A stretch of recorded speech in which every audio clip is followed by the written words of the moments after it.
Antyodaya Yojana National Rural Livelihood Mission has achieved remarkable success by mobilizing rural women into 81 lakh self-help groups.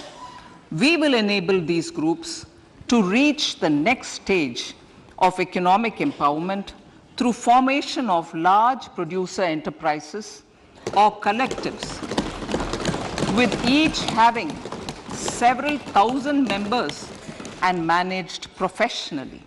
They will be helped with raw materials supply and for better design, quality, branding, and marketing of their products. Through supporting these policies, they will be enabled to scale up their operations to serve the large consumer markets, as has been the case with the several startups growing into unicorns. PM Vishwakarma Kaushal Samman, PM Vikas. For centuries, traditional artisans and craftspeople who work with their hands using tools have brought renown for India. They are generally referred to as Vishwakarma. The art and the handicraft created by them represents the true spirit of Atmanirbhar Bharat. For the first time, a package of assistance for them has been conceptualized. The new scheme will enable them to improve the quality, scale, and reach of their products, integrating them with the MSME value chain. The components of this scheme will include not only financial support, but also access to advanced skill training, knowledge of modern digital techniques, and efficient green technologies, brand promotion, linkage with local and global markets, digital payments, and social security. This will greatly benefit the scheduled castes, scheduled tribes, OBCs, women, and people belonging to the weaker sections. Tourism. The country offers immense attraction for domestic as well as foreign tourists. There is a large potential to be tapped in tourism. The sector holds huge opportunities for jobs and entrepreneurship for youth in particular. Promotion of tourism will be taken up on mission mode with active participation of states, convergence of government programs, and public-private partnerships. Green growth. We are implementing many programs for green fuel, green energy, green farming, green mobility, green buildings, and green equipment, and policies for efficient use of energy across various economic sectors. These green growth efforts help in reducing carbon intensity of the economy and provides for large-scale green job opportunities.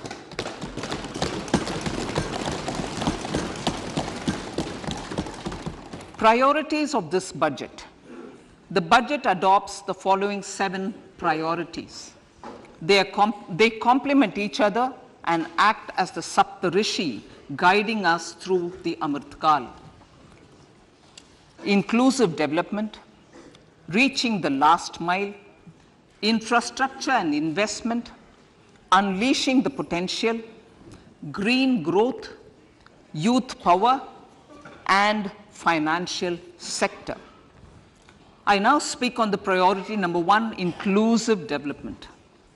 The government's philosophy of Sabka Saath, Sabka Vikas has facilitated inclusive development covering in specific farmers, women, youth, OBCs, scheduled castes, scheduled tribes, Divyangjan, and economically weaker sections, and overall priority for the underprivileged, Vanchiton ko Variyata.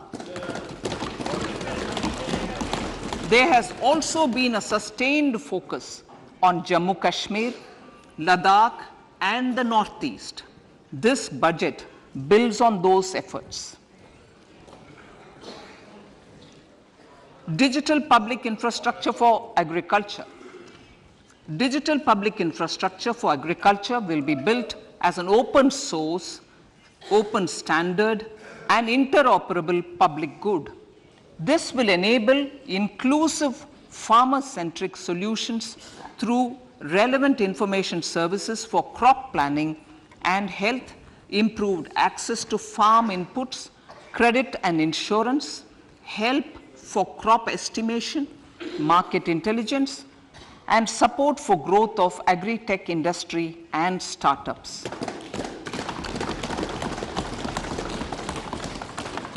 An agriculture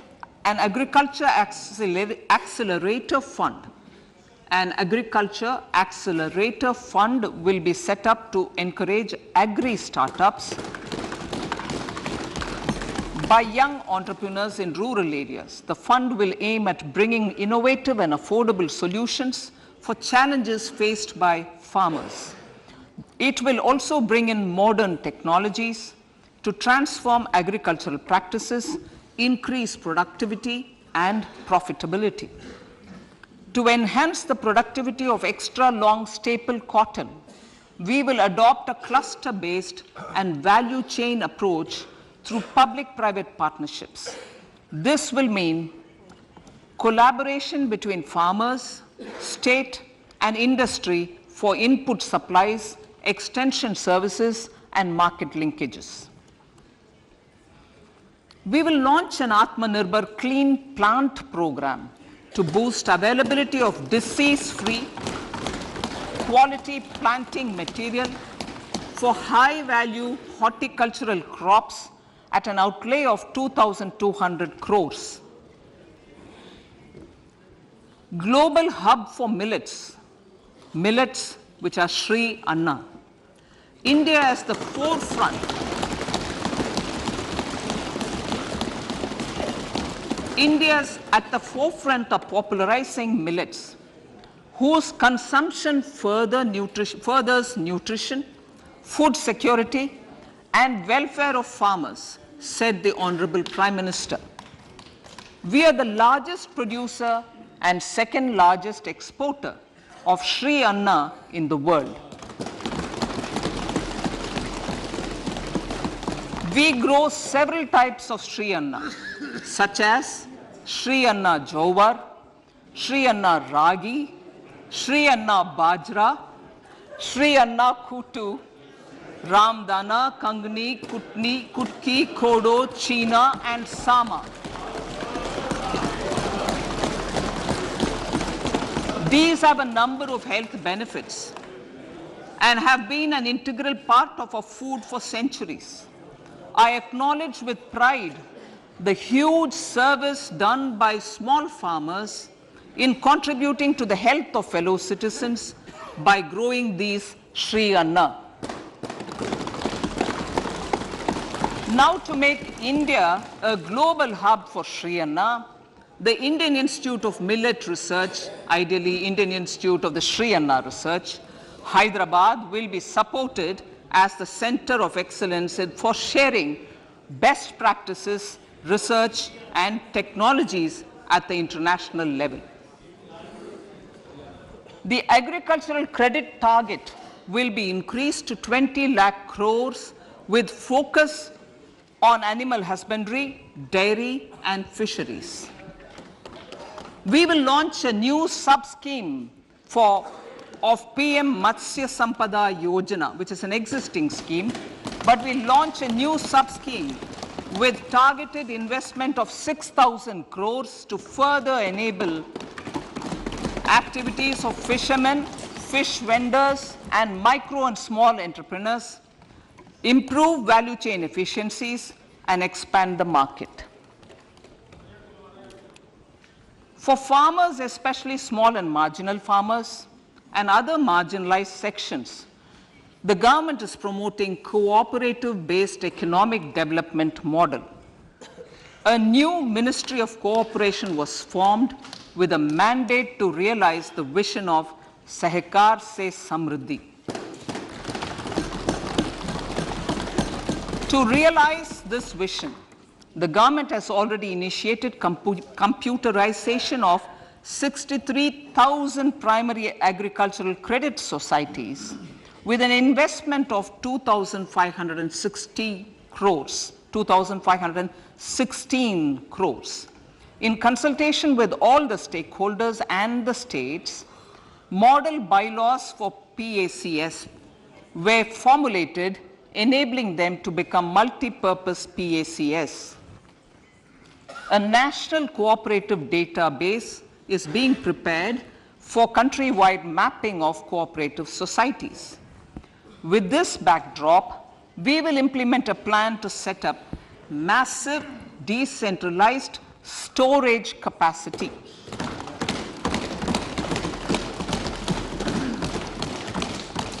This will help farmers store their produce and realize remunerative prices through sale at appropriate times. The government will also facilitate setting up of a large number of multi-purpose cooperative societies, primary fisheries societies, and dairy cooperative societies in uncovered panchayat and villages in the next 5 years.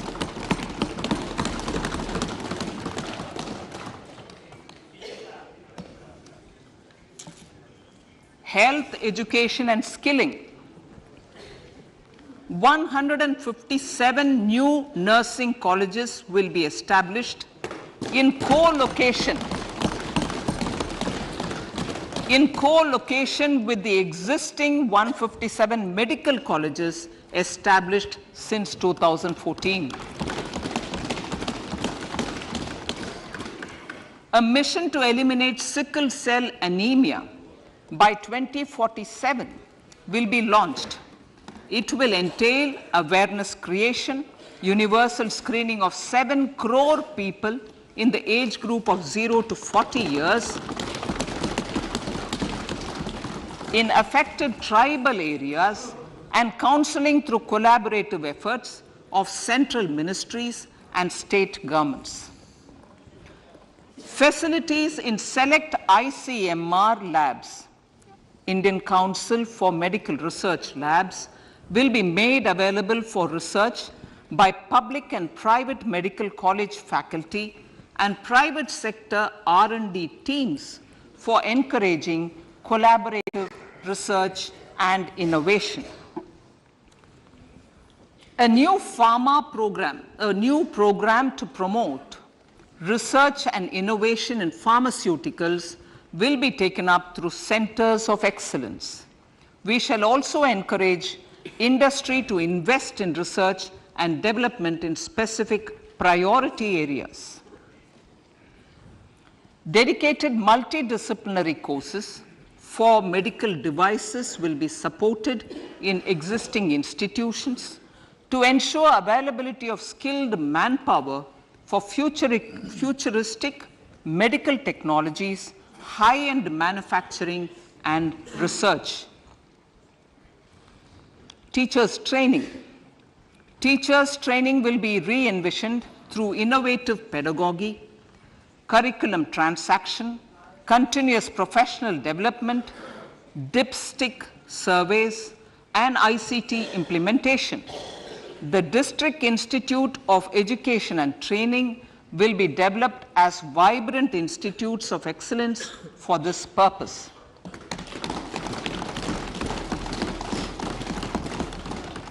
National Digital Library for Children and Adolescents. A National Digital Library for Children and Adolescents will be set up for facilitating availability of quality books across geographies, languages, genres, and levels, and device-agnostic accessibility. States will be encouraged to set up physical libraries for them at panchayat and ward levels and provide infrastructure for accessing the national digital library resources. Additionally, to build a culture of reading and to make up for pandemic time learning loss, the National Book Trust, the Children's Book Trust, and other sources will be encouraged to provide and replenish non-curricular titles in regional languages and in English to these physical libraries. Collaboration with NGOs that work in literacy will also be a part of this initiative to inculcate financial literacy, financial sector regulators and organizations will be encouraged to provide age-appropriate reading material to these libraries. I move to priority 2, reaching the last mile. Prime Minister Vajpayee's government had formed the Ministry of Tribal Affairs and the Department of Development of Northeast Region to provide a sharper focus to the objective of reaching the last mile. Our government has formed the ministries of Ayush, Fisheries, Animal Husbandry and Dairying, Skill Development, Jal Shakti and Cooperation.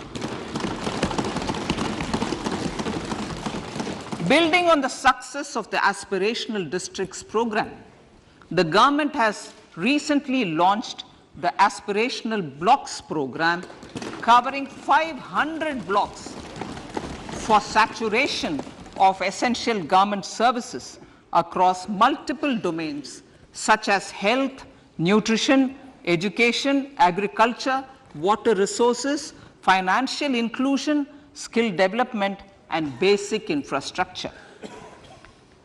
Manya Speaker, sir, Pradhan Mantri PBTG, which is Primitive Vulnerable Tribal Groups Development Mission, is being launched. To improve socio-economic conditions of the particularly vulnerable tribal groups, the PBTGs as we refer them to, Pradhan Mantri PBTG Development Mission will be launched. This will saturate PBTG families and habitations with basic facilities such as safe housing, clean drinking water and sanitation, improved access to education, health, nutrition, road and telecom connectivity, and sustainable livelihood opportunities.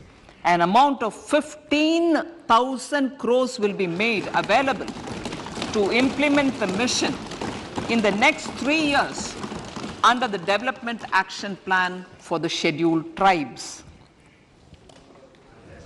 Ekalavya Model Residential Schools. In the next 3 years, Center will recruit 38,800 teachers and support staff for the 740 Ekalavya Model Residential Schools, which is serving 3.5 lakh tribal students.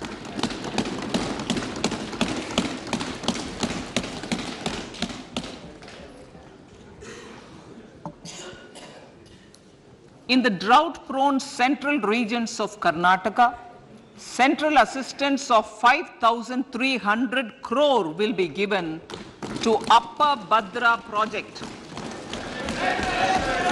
to provide sustainable micro irrigation and filling up of surface tanks for drinking water. PM Awas Yojana. The outlay for PM Awas Yojana is being enhanced by 66% to over 79,000 crores. Bharat Shared Repository of Inscriptions will be set up in a digital epigraphy museum with digitization of 1 lakh ancient inscriptions in the first stage. Support for poor prisoners. For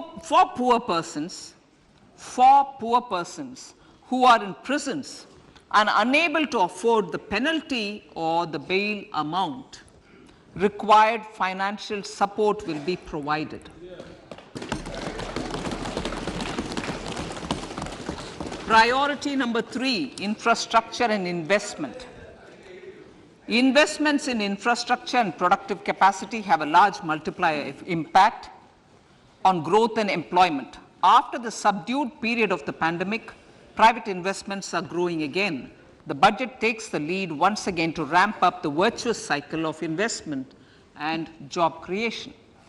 Honorable Speaker, sir, the capital investment outlay is being increased steeply for the third year in a row by 33% to 10 lakh crores, which would be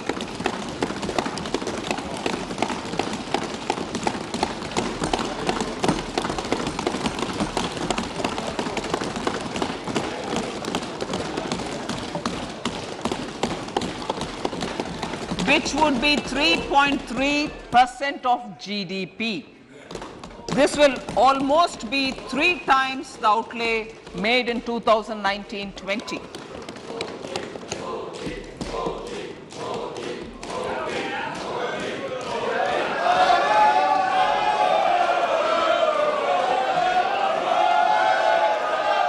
This substantial increase in recent years is central to the government's efforts to enhance growth potential and job creation, crowd in private investments, and provide a cushion against global headwinds.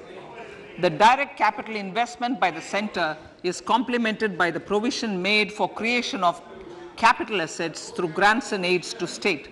The effective capital expenditure of the center is budgeted at 13.7 lakh crore rupees, which will be 4.5% of GDP. Support to state governments for capital investment.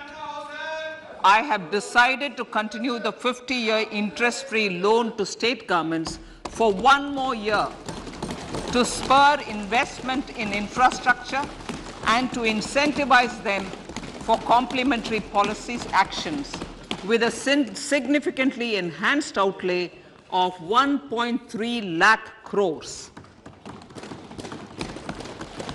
The newly established Infrastructure Finance Secretariat will assist all stakeholders for more private investment in infrastructure, including railways, roads, urban infrastructure, and power, which are predominantly depend on public resources. The harmonized master list of infrastructure will be reviewed by an expert committee for recommending the classification and financing framework suitable for Amrit Kal. A capital outlay, I'm talking about railways now, sir, Honorable Speaker, railways. A capital outlay of 2.40 lakh crores has been provided for the railways. This is the highest ever outlay this highest ever outlay is about 9 times the outlay made in 2013-14. 100 critical transport infrastructure projects for last and first mile connectivity for ports, coal, steel, fertilizer, and food grain sectors have been identified.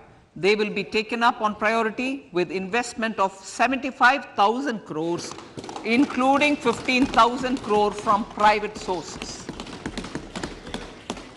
50 additional airports, heliports, water aerodromes, and advanced landing grounds will be revived for improving regional air connectivity.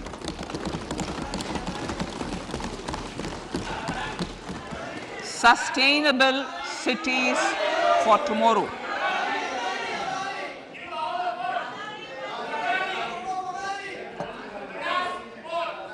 States and cities will be encouraged to undertake urban planning reforms and actions to transform our cities into sustainable cities of tomorrow. This means efficient use of land resources, adequate resources for urban infrastructure, transit-oriented development, enhanced availability and affordability of urban land, and opportunities for all. Through property tax governance reforms and ring-fencing user charges on urban infrastructure, cities will be incentivized to improve their creditworthiness for municipal bonds. Like the RIDF, an urban infrastructure development fund will be established through use of priority sector lending shortfall. This will be managed by the National Housing Bank and will be used by public agencies to create urban infrastructure in Tier 2 and Tier 3 cities. States will be encouraged to leverage resources from the grants of the 15th Finance Commission as well as existing schemes to adopt appropriate user charges while accessing the UIDF. We expect to make available 10,000 crore rupees per annum for this purpose. All cities and towns will be enabled for 100% mechanical desludging of septic tanks and sewers to transition from manhole to machine hole mode.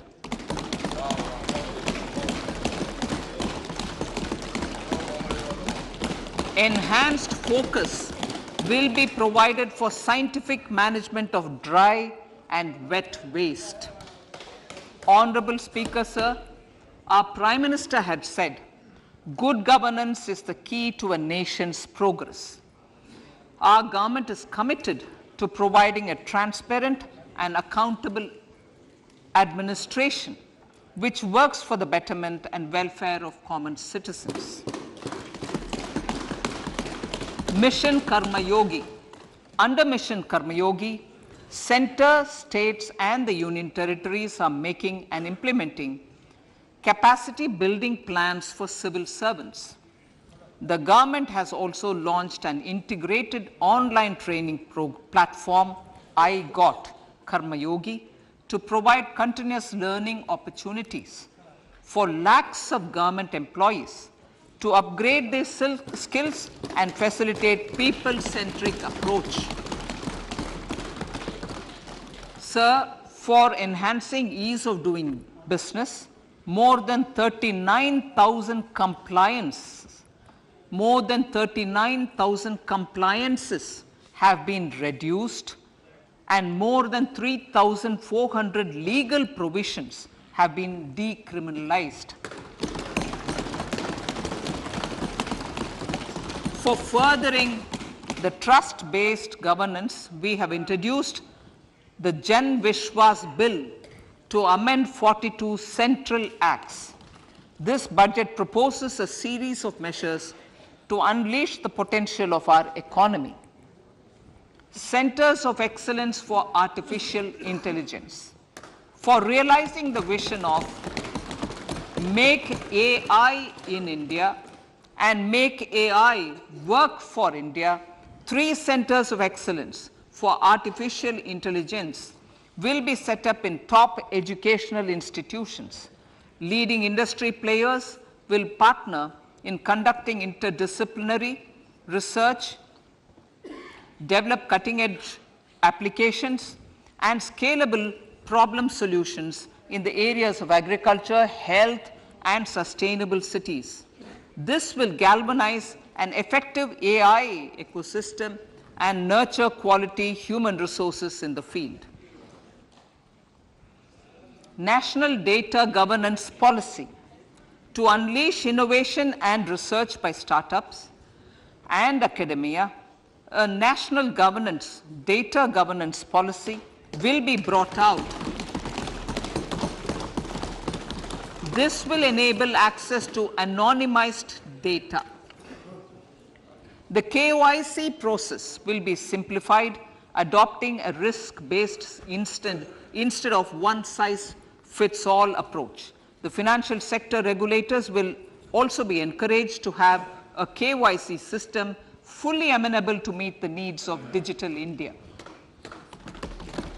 One-stop solution for identity and address updating. A one-stop solution for reconciliation and updating of identity and address of individuals maintained by various government agencies, regulators, and regulated entities will be established using DigiLocker service and Aadhaar as foundational identity. Speaker, sir, common business identifier.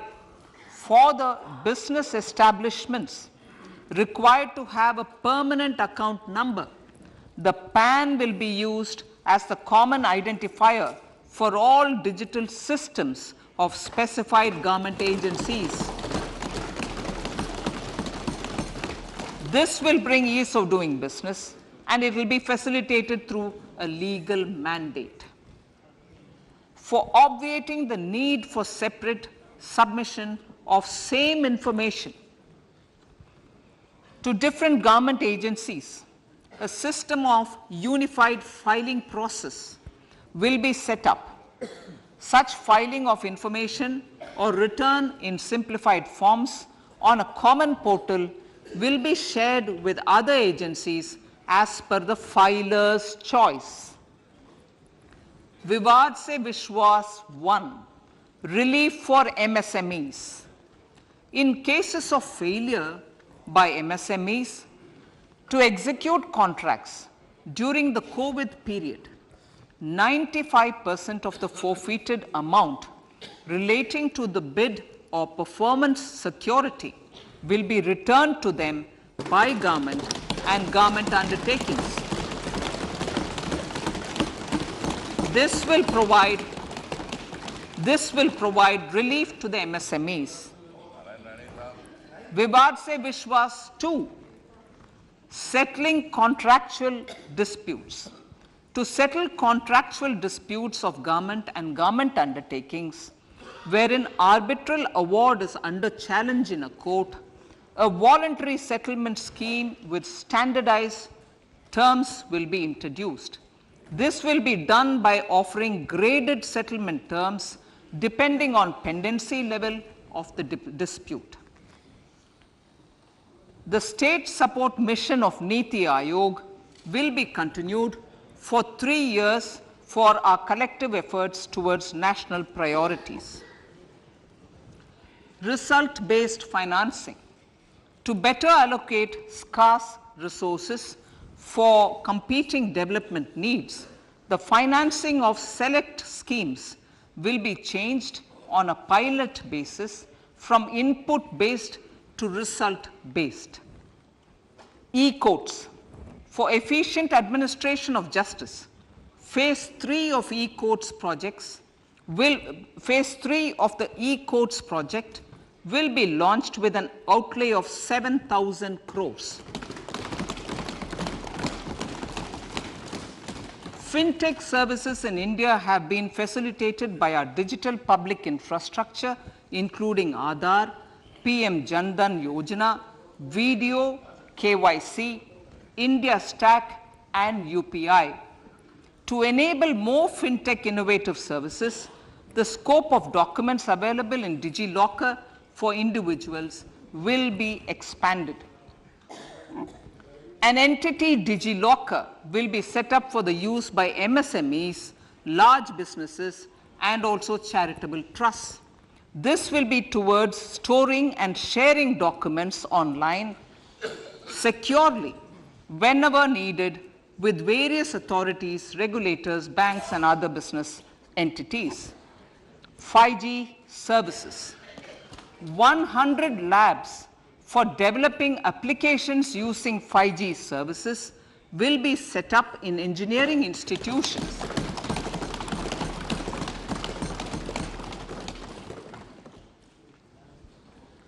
To realize a new range of opportunities, business models, and employment potential, the labs will cover, among others, applications such as smart classrooms, precision farming, intelligent transport systems, and healthcare applications. Lab-grown diamonds. Lab-grown diamonds is a technology and innovation-driven emerging sector with high employment potential. These environment-friendly diamonds, which have optically and chemically the same properties as natural diamonds. To encourage indigenous production of LGD, lab-grown diamond seeds and machines, and to reduce import dependency, a research and development grant will be provided to one of the IITs for 5 years. To reduce the cost of production, a proposal to review the custom duty on LGD seeds will be indicated in Part B of the speech. I come to the fifth priority, Honorable Speaker, sir, green growth. Honorable Prime Minister has given a vision for life or lifestyle for environment to spur a movement of environmentally conscious lifestyle. India is moving forward firmly for the Panchamrit, the net zero carbon emission by 2070 to usher in green industrial and economic transition. This budget builds on our focus on green growth. The recently launched National Green Hydrogen Mission, with an outlay of 19,700 crores, will facilitate transition of the economy to low carbon intensity, reduce dependence on fossil fuel imports, and make the country assume technology and market leadership in this sunrise sector. Our target is to reach an annual production of 5 MMT by 2030. Energy transition. This budget provides for 35,000 crores for priority capital investment towards energy transition and net zero objectives and energy security by Ministry of Petroleum and Natural Gas. To steer the economy on sustainable development path, battery energy storage systems with capacity of 4,000 MWH will be supported with viability gap funding. A detailed framework for pumped storage projects will also be formulated. Renewable energy evacuation. The interstate transmission system for evacuation and grid integration of 13 gigawatt renewable energy from Ladakh will be constructed with investment of 20,700 crore, including central support of 8,300 crores. Green credit program. For encouraging behavioral change, a green credit program will be notified under the Environment Protection Act. This will incentivize environmentally sustainable and responsive actions by companies, individuals, and local bodies, and help mobilize additional resources for such activities. PM Program for Restoration, Awareness, Nourishment, and Amelioration of Mother Earth, PM Pranam, will be launched to incentivize states and union territories to promote alternative fertilizers and balanced use of chemical fertilizers. Go Bardhan scheme. 500 new waste to wealth plants under Go Bardhan, galvanizing organic bio-agro resources done. Go Bardhan scheme will be established for promoting circular economy. These will include 200 compressed biogas plants, including 75 plants in urban areas, and 300 community or cluster-based plants at a total investment of 10,000 crores. I will refer to this in Part B also. In due course, a 5% CBG mandate will be introduced for all organizations marketing natural and biogas. For collection of biomass and distribution of biomanure, appropriate fiscal support will also be provided. Bharatiya Prakritik Kheti Bio Input Resource Centers. Over the next 3 years, we will facilitate 1 crore farmers to adopt natural farming. For this, Honorable Speaker, 10,000 bio input resource centers will be set up, creating a national level distributed work. Mishti. Mishti.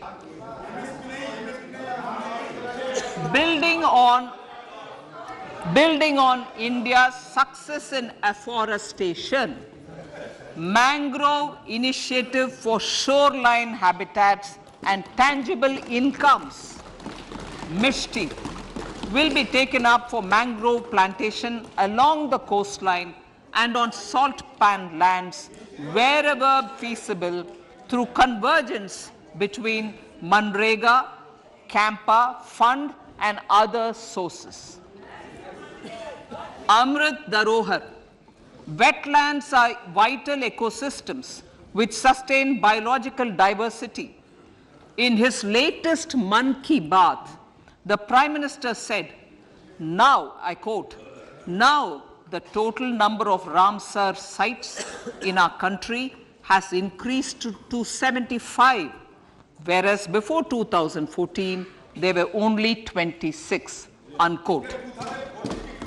Local communities have always been at the forefront of conservation efforts. The government will promote their unique conservation values through Amrit Dharohar, a scheme that will be implemented over the next 3 years to encourage optimal use of wetlands and enhance biodiversity, carbon stock, ecotourism opportunities, and income generation for local communities. Coastal shipping. Coastal shipping will be promoted as the energy efficient and lower cost mode of transport, both for passengers and freight, through PPP mode with viability gap funding. Vehicle replacement. Vehicle replacement is an important continuing policy, replacing the old political,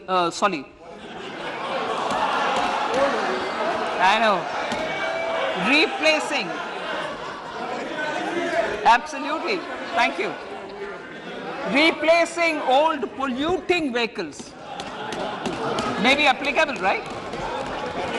Replacing old polluting vehicles is an important part of greening our economy. In furtherance of the vehicle scrapping policy mentioned in Budget 21-22, I have allocated adequate funds to scrap old vehicles of the central government. States will also be supported in replacing old vehicles and old state ambulances.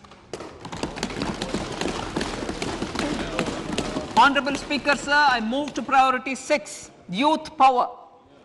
To empower our youth and help the Amrit PD realize their dreams, we have formulated the National Education Policy, which is very wide in its scope, but one of the things is also to focus on skilling, adopted economic policies that facilitate job creation at scale and have supported business opportunities.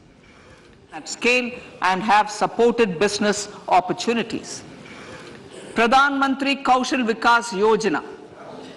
Pradhan Mantri Kaushal Vikas Yojana 4.0 will be launched to skill lakhs of youth within the next 3 years. On-job training, industry partnership, and alignment of courses with needs of industry will be emphasized. The scheme will also cover new age courses for Industry 4.0 like coding, AI, robotics, mechatronics, IoT, 3D printing, drones, and other soft skills. To skill youth for international opportunities, 30 Skill India International Centers will be set up across different states. The digital ecosystem for skilling will be further expanded with the launch of a unified Skill India digital platform for enabling demand-based formal skilling, linking with employers including MSMEs, and facilitating access to entrepreneurship schemes. To provide stipend support to 47 lakh youths in 3 years, direct benefit transfer under a pan-India national apprenticeship promotion scheme will be rolled out. Tourism. Honorable Speaker, sir, with an integrated and innovative approach, at least 50 destinations will be selected through challenge mode. In addition, virtual connectivity, tourist guides, high standards for food streets and tourist security, all the relevant aspects would be made available on an app to enhance tourist experience. Every destination would be developed as a complete package. The focus of development of tourism would be on domestic as well as foreign tourists.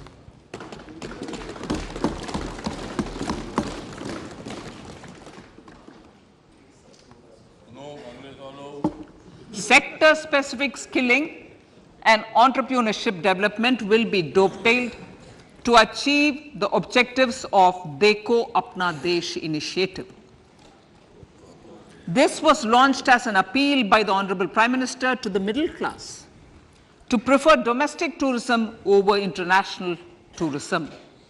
The integrated development of theme-based tourist circuits, the Swadesh Darshan scheme, was also launched. Under the Vibrant Villages program, tourism infrastructure and amenities will be facilitated in border villages. Unity Mall. States will be encouraged to set up a Unity Mall in their state capital or most prominent tourism center or the financial capital for promotion and sale of their one district, one product and GI products and other handicraft products, and for providing space for such products of all other states as well. Sir, priority number 7, financial sector.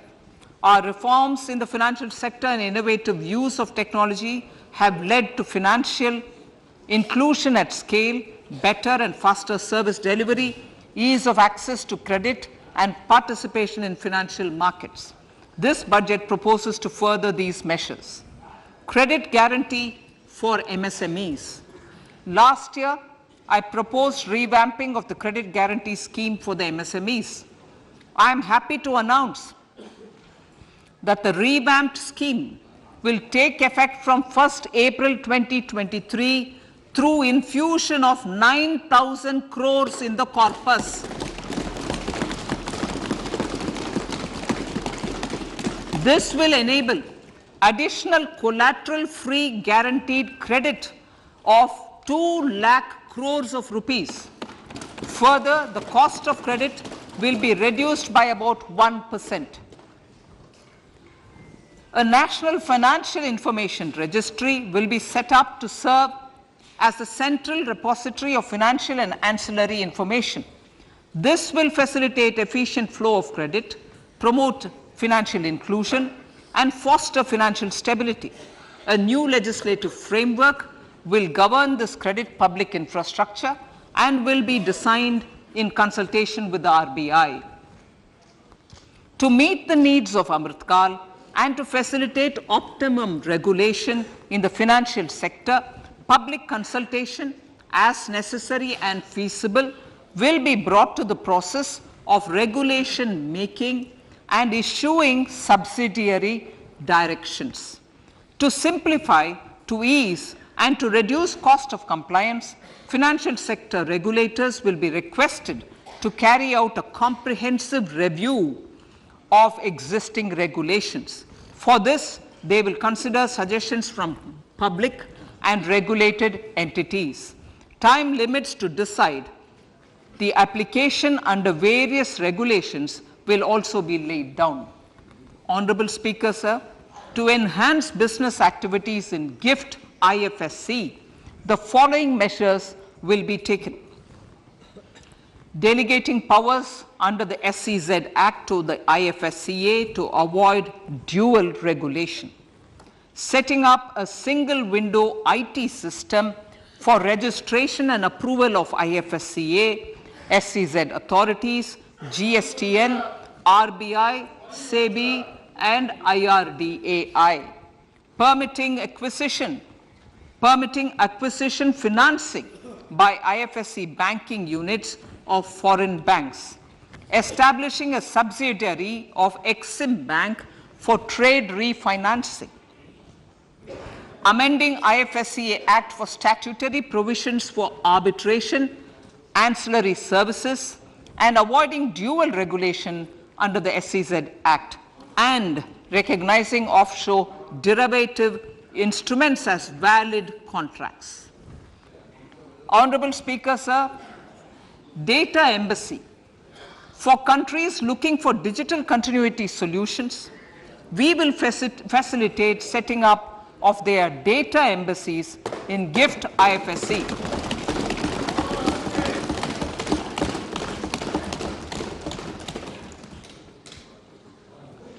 Improving governance and investor protection in banking sector. To improve bank governance and enhance investors' protection, certain amendments to the Banking Regulation Act, the Banking Companies Act, and the Reserve Bank of India Act are being proposed.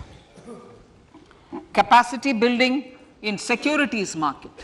Honorable Speaker, sir, to build capacity of functionaries and professionals in the securities market, SEBI will be empowered to develop, regulate, maintain, and enforce norms and standards for education in the National Institute of Securities Markets and to recognize award of degrees, diplomas, and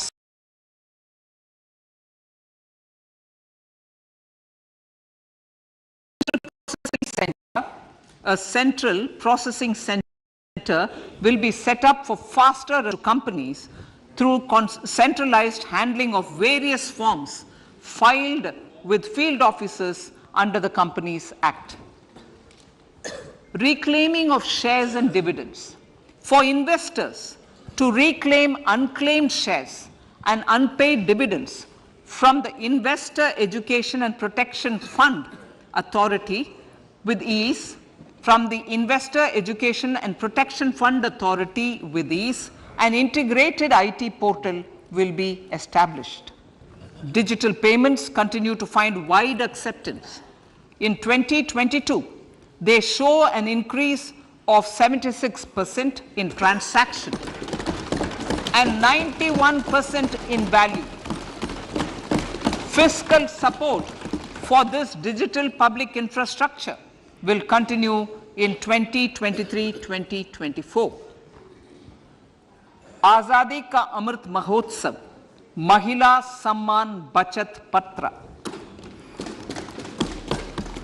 For commemorating Azadi Ka Amrit Mahotsav, a one-time new small savings scheme, Mahila Samman Savings Patra or Savings Certificate, Mahila Samman Savings Certificate will be made available for a 2-year period up to March 2025.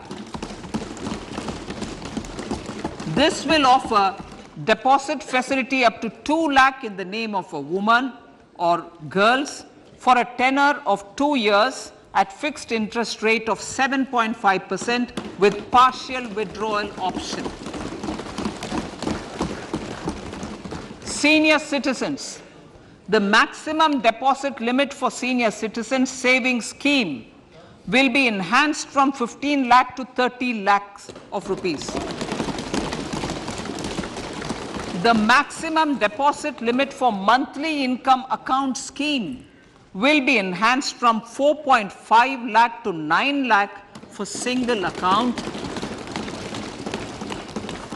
and from 9 lakh to 15 lakh for joint account. Honorable Speaker, sir, fiscal management. 50 years interest-free loan to states. The entire 50-year loan to states has to be spent on capital expenditure within 2023-24. Most of this will be at the discretion of the states, but a part will be conditional on states increasing their actual capital expenditure.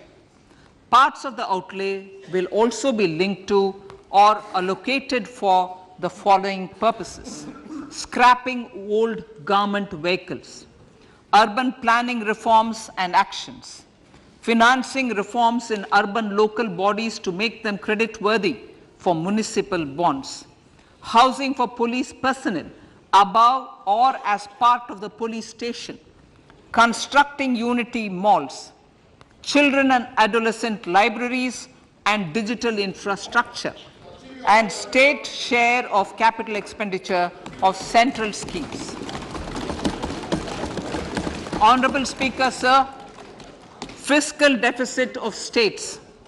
States will be allowed a fiscal deficit of 3.5% of GSDP, of which 0.5% will be tied to power sector reforms.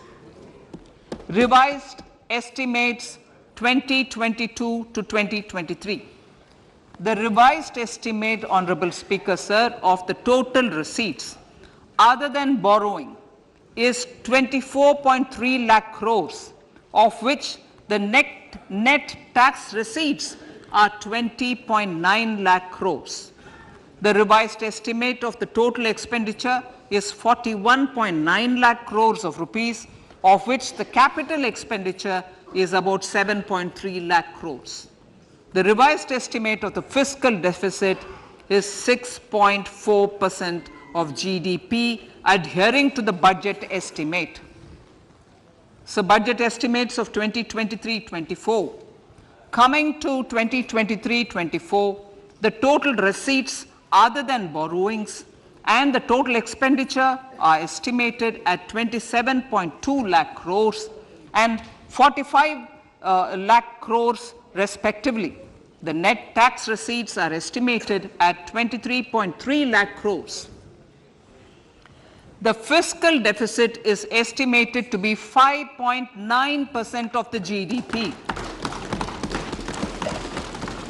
In my budget speech for 21-22, I had announced that we plan to continue the path of fiscal consolidation, reaching a fiscal deficit of below 4.5% by 2025-26, with a fairly steady decline over the period.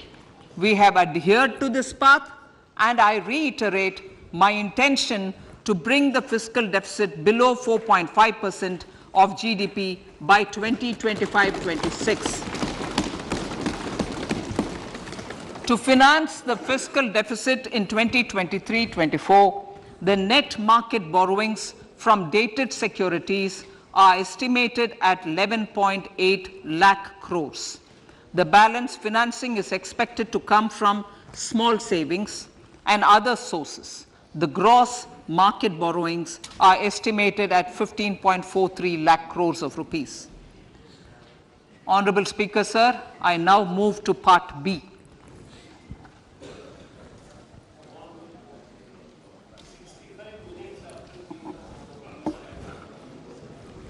Indirect taxes.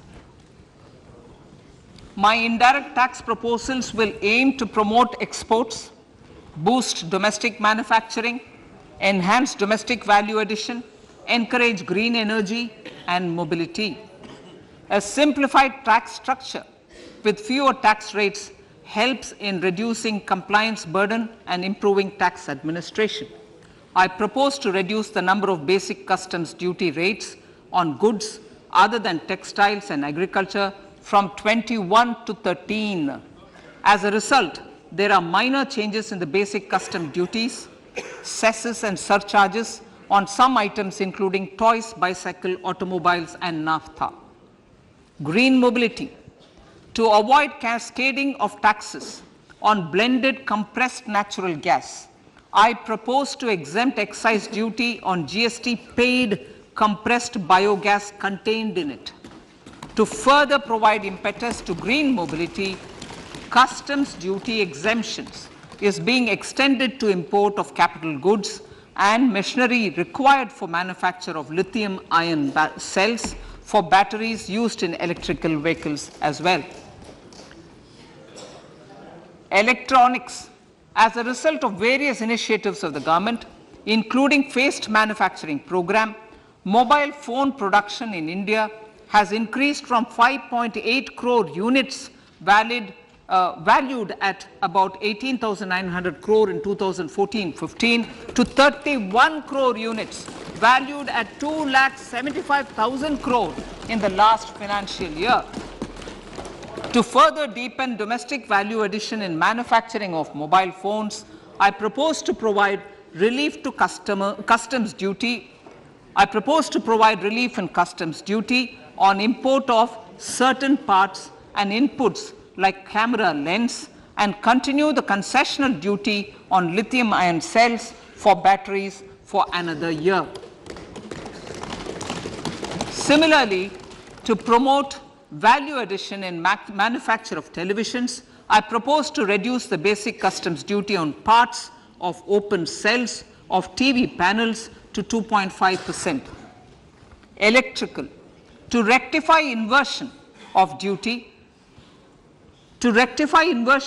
structure and encourage manufacturing of electric kitchen chimneys, the basic custom duty on electric kitchen chimney is being increased from 7.5% to 15%, and that on heat coils for these is proposed to be reduced from 20% to 15%. Chemicals and petrochemicals. Denatured ethyl alcohol is used in chemical industry. I propose to exempt basic customs duty on it. This will also support the ethanol blending program and facilitate an endeavor for energy transition.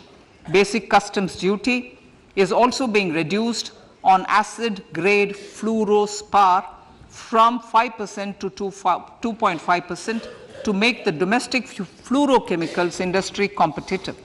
Further, the basic customs duty on crude glycerin for use in manufacture of epichlorohydrin is proposed to be reduced from 7.5% to 2.5%.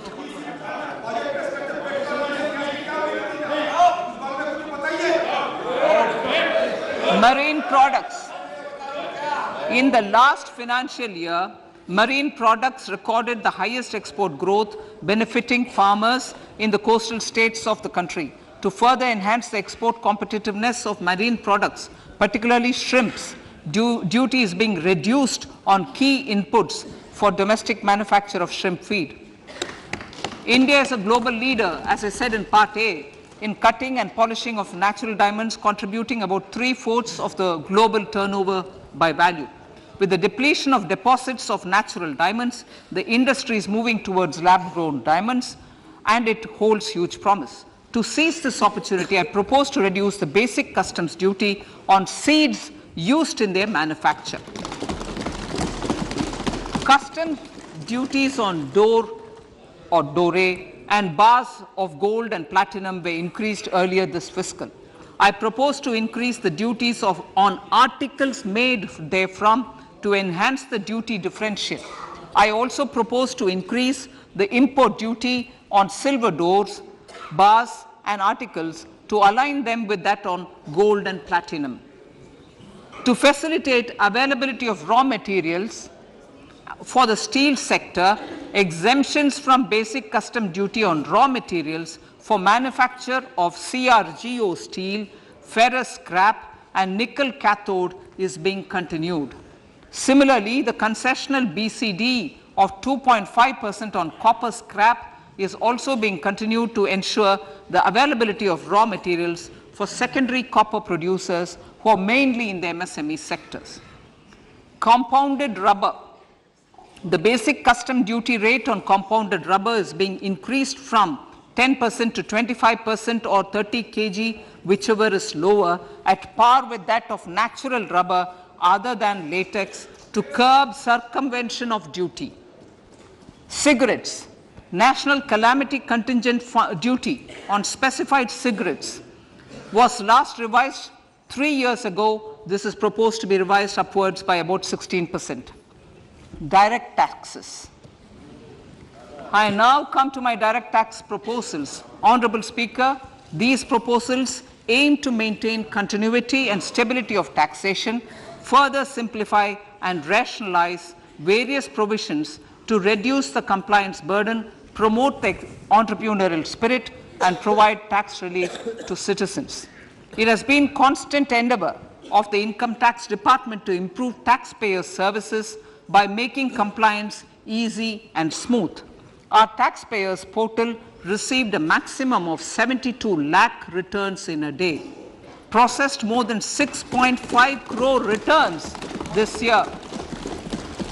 Average processing period reduced from 93 days in financial year 13-14 to 16 days only now. And 45% of the returns were processed within 24 hours. We intend to further improve this, roll out the next generation common IT return form for taxpayer convenience, and also plan to strengthen the grievance redressal mechanism. MSMEs and professionals. MSMEs are growth engines of our economy.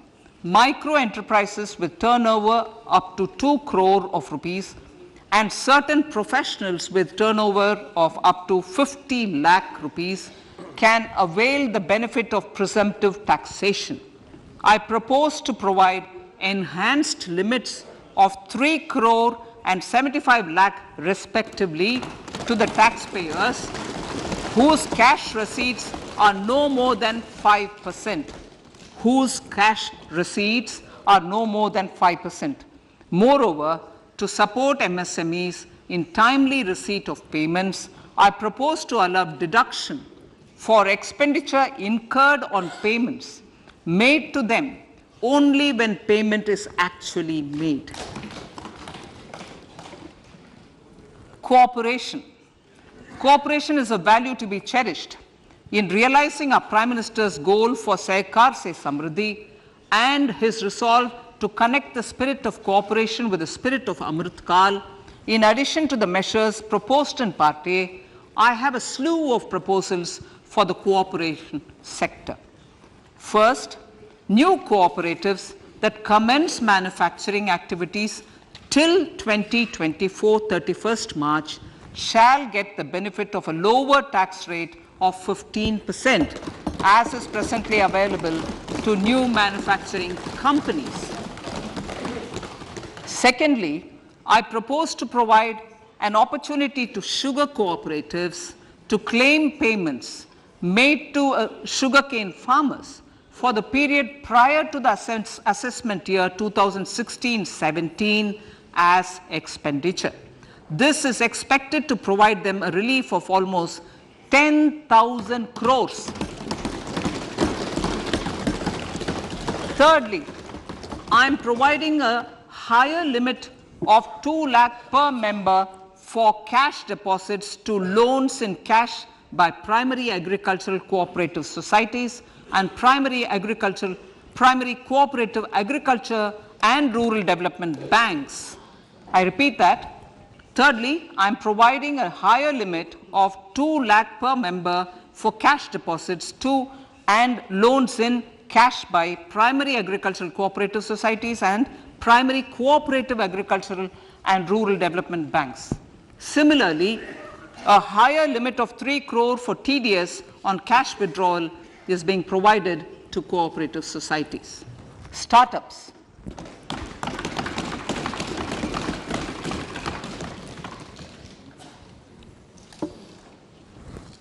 Entrepreneurship is vital for a country's economic development.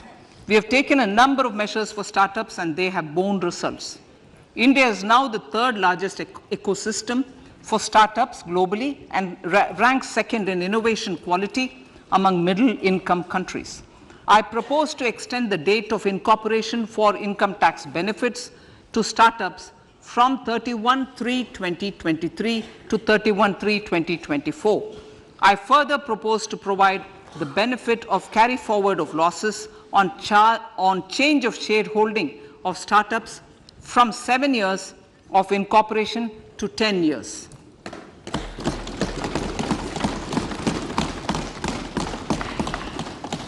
To reduce the pendency of appeals at commissioner level, I propose to deploy about 100 joint commissioners for disposal of small appeals.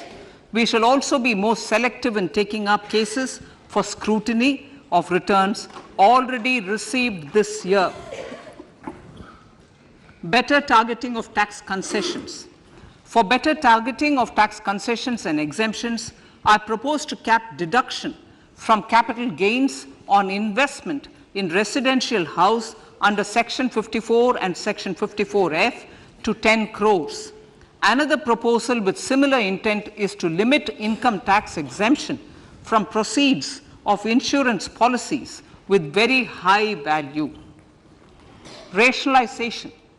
Honorable Speaker, sir, there are a number of proposals relating to rationalization and simplification. Income of authorities, boards, and commissions set up by statutes of union or state for the purpose of housing, development of cities, towns, and villages, and regulating and developing an activity or matter is proposed to be exempted from income tax. Other major measures in this direction are removing the minimum threshold of 10,000 for TDS and clarifying taxability relating to online gaming, not treating conversion of gold into electronic gold receipts and vice versa as capital gains, reducing the TDS rate from 30% to 20% on taxable portion of EPF withdrawals in non-PAN cases, and taxation on income for market-linked debentures. Other major proposals in the finance bill relate to the following: extension of period of tax benefits to funds relocating to IFSC, GIFT City till 31/3/2025, decriminalization under Section 276A of the Income Tax Act, allowing carry forward of losses on strategic disinvestment, including that of IDBI Bank, and providing EEE status to Agnivir Fund. Personal income tax.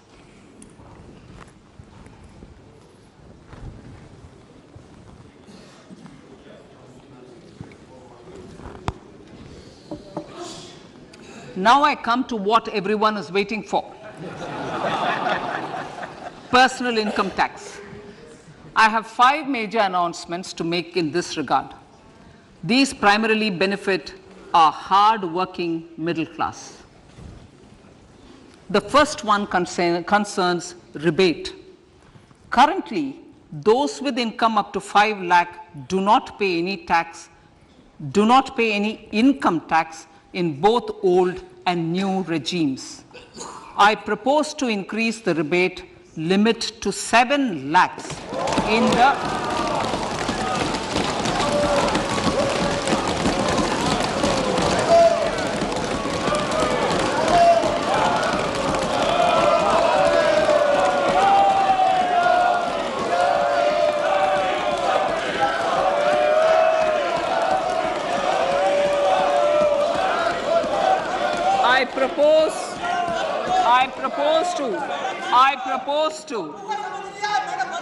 I propose to increase the rebate limit to 7 lakh in the new tax regime.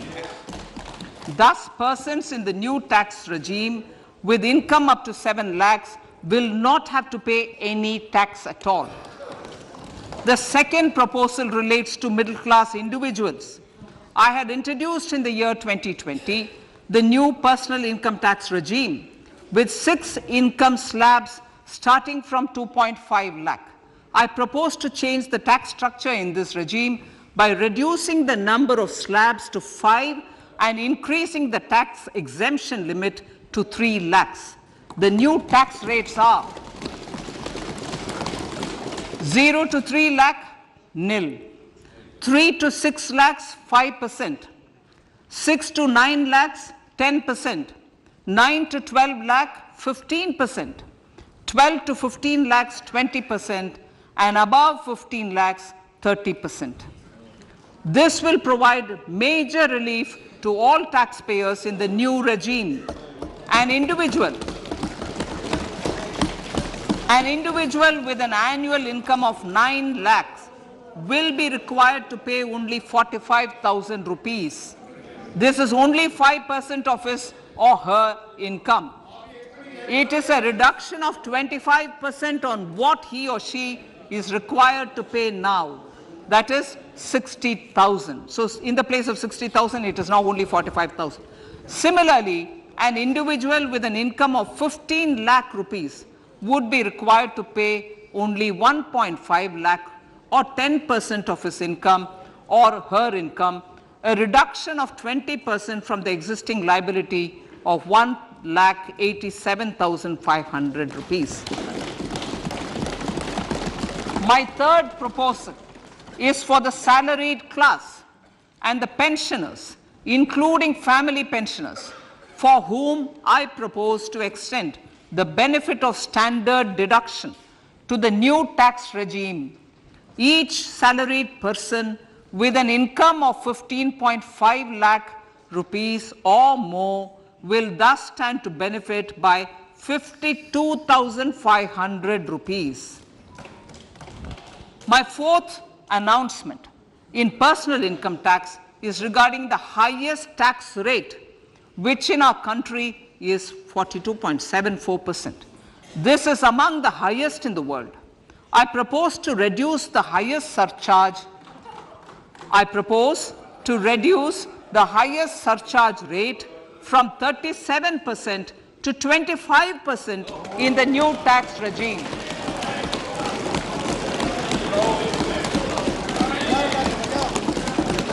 This would result in reduction of the maximum rate. This would result in the reduction of the maximum tax rate to 39%. Lastly, the limit of 3 lakh rupees for tax exemption on leave encashment on retirement of non-government salaried employees was last fixed in the year 2002, when the highest basic pay in the government was only 30,000 rupees per month. In line with the increase in the government salaries, I am proposing to increase this limit to 25 lakh rupees.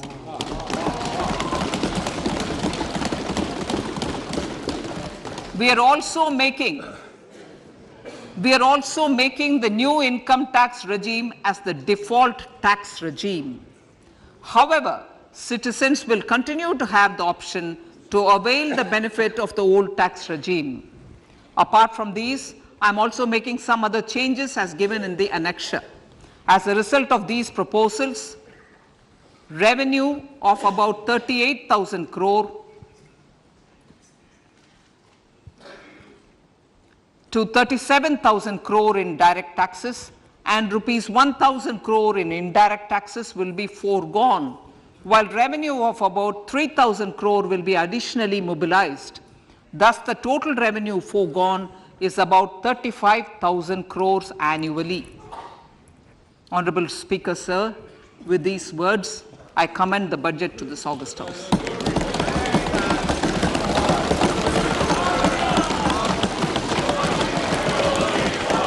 One hour, 25 minutes. Item number 1, माननीय item number 2 Shrimati Nirmala Sitharaman ji.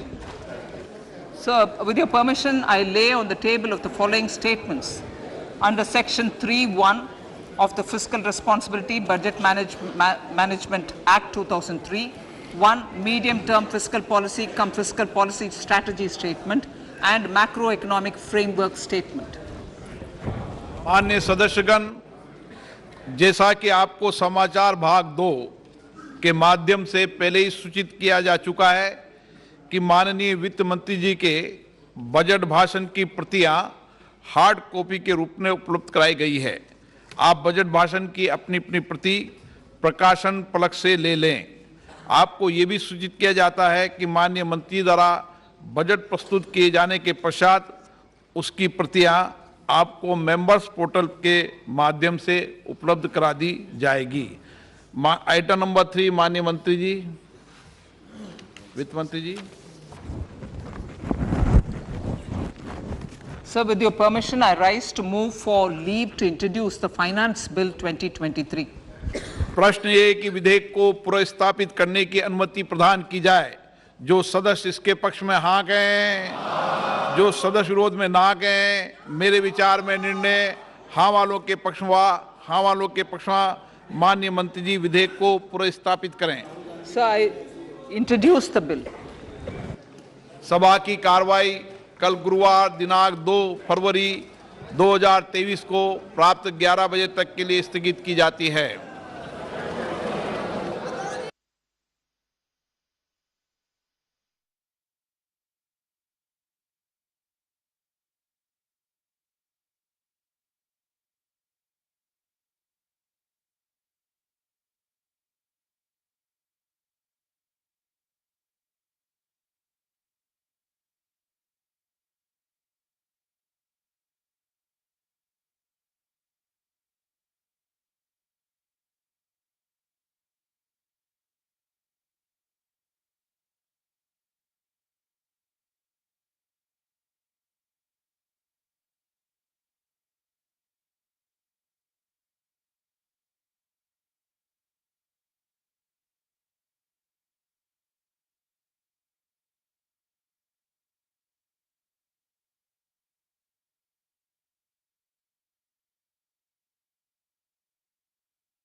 Well, that was a budget speech, and I have to say, rather short and sweet. 1.5 hours. That's probably the shortest budget speech that I can remember in a long, long time. And key highlights, of course, a lot of talk on infrastructure. And really, it was towards the end that I think people got really excited when all that conversation about personal income tax came up. And in particular, I think a very clear signal from the government that you're going to try and prioritize the new income tax regime, and clearly a lot of concessions given in that as well. P. N. Vijay with us right now, and then we'll keep getting in guests, as they digest the speech. Short speech, 1.5 hours. When is the last time you heard that? Not for a very long time. And a speech without quotations from a Thiruvalluvar or a Rabindranath Tagore. So frequent quotations from the Prime Minister, but a very good speech, I thought, and I'm pretty happy with what I heard. Very happy. Why? And what particularly caught your attention? The personal income tax, I think, is where the real excitement was, right? Yeah, the excitement, and it's quite tangible. It's across the board and not just tinkering. As you said, obviously she wants to push the new tax regime. We need to read the fine print and reducing that horrendous surcharge. I know. Which is almost surprising, because I would have thought 1 year before, Mr. Kambata is coming in and joining. I'm sorry, there's going to be a little bit of chaos as we get everyone in from after the budget as we go. Please do come and join us, Mr. Kambata, in a second or so. But it's actually interesting. In a year when you were going to have the elections, you thought maybe soak the rich is what you did. And she's actually reduced the highest slab, not by a lot. And let's remember, this is only for people earning more than 5 crore rupees, so it's a very small section. True. But the fact that she did it was an interesting signal that we're going to reward wealth creators in this country. Yeah. Don't leave the country and go off to Singapore or Dubai or wherever. That's right. You know, the disparity was looking a bit ugly, Vikram. 25% for corporate tax and sort of high, and 42% for the highest slab in the personal bracket. I think that was looking a bit ugly. It was getting embarrassing for India in international forums that, you know, you are going towards a rational tax system and suddenly you pop up something 40 plus. This is going against India. So I think it was quite a sensible... That was an interesting surprise. Mr. Kambata, thank you so much for joining us. You know, you've been following these budget speeches here, you know, the head of Rasna. What, to your mind, were the key highlights? I think in my sector, the key highlight was the fact that a crop like millets has been taken on a global platform. And I always have been saying, for agriculture growth, you need certain crops to be really taken up. And every country does it, like there are citrus fruits in Brazil. And the whole idea is that a crop like millets, which can be a healthy food for India and we can feed the world, is a very good idea. And I've always been saying natural farming, organic farming is the way forward. And a whole budget, a huge amount spent for that. I think it's a great news. Because slowly that will change the whole face of Indian agriculture, and also it will actually, the whole system has to be seen. Natural agriculture, then reprocessing without chemicals, without preservatives, and the whole organic culture will come. So I think that is number 2 is important. Third, a lot of benefits have been given to the marine sector, which is a very good thing. And I would also believe that the fact that she has looked at the salaried person, and by reducing the tax actually helps us also in FMCG, because they get some little bit more money in their pocket which they'll spend on FMCG and our products. Okay, so, I think that's an interesting point. Before the budget speech started, we were talking about the fact that it's really important to increase the spending power. We keep talking about India being a country of 1.4 billion people, but of that 1.4 billion people, the spending classes are smaller. I'm sure companies like Rasna and others get affected by that. Partly the intention of this budget is spend money on infrastructure and give money back into the hands of people so they can consume. So in a sense, it's a bet on growth. I think 100% so. And I always believe that is the way. We need to be a consumption-led economy.